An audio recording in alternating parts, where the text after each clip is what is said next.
வணக்கம் நண்பர்களே. விஜய்க்கு இப்போ முன்னாடி நிற்கிற சவால், அவர் முன்னாடி நிற்க மிகப்பெரிய சவால்கள் தான் சொல்லணும். சவால்னு ஒரே வார்த்தையில் சொல்ல முடியாது. அந்த மிகப்பெரிய சவால் என்னென்னா, ஒரு பக்கம் அரசியல் சமரசங்கள் செய்து இந்த ஜனநாயகன் படத்தை வெளிக்கொண்டு வருவது, இன்னொரு பக்கம் அரசியல் சமரசங்களை மறுத்து எவ்வளவு காலம் ஆனாலும் பரவாயில்லை, நாங்கள் நீதிமன்றத்தில் போராடியே இந்த படத்தை வெளியே கொண்டு வந்துக்கிறோம்னு சொல்கிறது. இந்த நீதிமன்ற போராட்டம் எவ்வளவு நாள் நடத்தணும், அப்படி நீதிமன்ற போராட்டங்கள் இவ்வளவு நாட்கள் நீடித்தால் அந்த படத்தினுடைய கரிஸ்மெட்டிக், அந்த கவரும் தன்மை, ரசிகர்களை கவரும் தன்மை இருக்குமா போய்விடுமா என்ற வியாபார ஒரு அச்சுறுத்தலும் இருக்கிறது.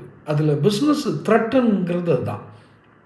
ஏன்னா ஒரு side political threaten, another side business threaten.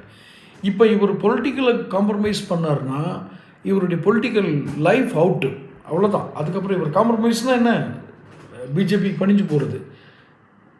அது பிஜேபிக்கு பணிஞ்சு போகிறதுனா என்ன, சமரசம்னா என்னென்ன இதில் வருது, ரெண்டு வகையில் பண்ணணும். ஒன்று, அந்த கூட்டணியில் சேரணும், என்டிஏ கூட்டணியில் சேரணும். இல்லைன்னா இந்த தேர்தலை புறக்கணிச்சிட்டு அப்படி போயிடணும். ஆனால் விஜய் தரப்பில் சொல்லப்பட்டதாக ஒரு கருத்து உண்டு, அதை நான் அடுத்த பதிவில் சொல்கிறேன். இந்த சமரசத்தில் அவங்க ஒரு சொன்னதை அதை அவங்க அவ்வளோ தூரம் ஏற்றுக்கல.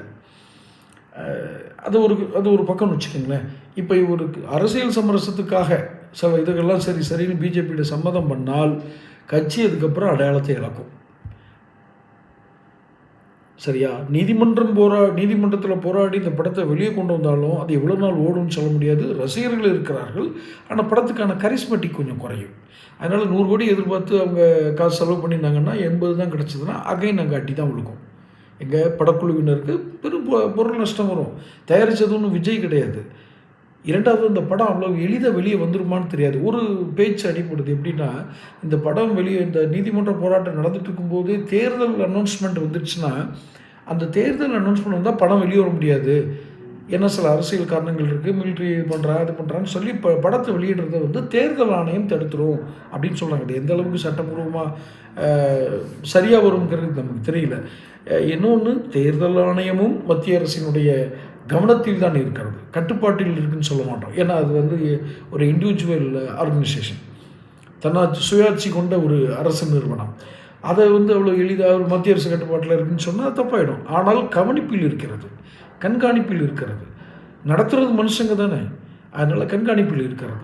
ஸோ இப்படி ஒரு சிக்கலில் போய் மாட்டியிருக்காரு. இப்போ கட்சியாக, பட தயாரிப்பு நிறுவனத்தினுடைய பொருளாதார சுமையாக எதை தீர்க்க போகிறார், பொறுத்திருந்து பார்ப்போம். தொடர்ந்து சேனல் பாருங்கள், சப்ஸ்கிரைப் பண்ணிக்கோங்க.